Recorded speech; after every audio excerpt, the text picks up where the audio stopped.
الآخر يقول الصبح. En F1, on fait pas le plein comme à la station-service. Voici comment ça se passe en 2025. Les gars, je vous rappelle que j'ai un gros objectif, j'aimerais devenir un YouTuber F1. Donc n'hésite pas à t'abonner pour suivre mes aventures. Il y aura sûrement des vlogs sur les grands prix d'ici peu.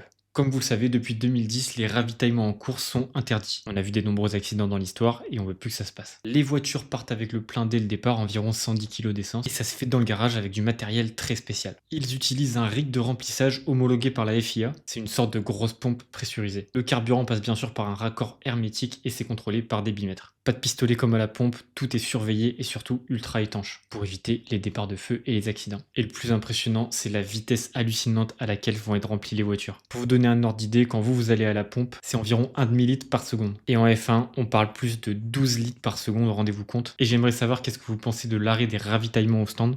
Est-ce que ça pourrait être une bonne initiative de faire revenir les ravitaillements en Formule 1? Moi je pense que oui.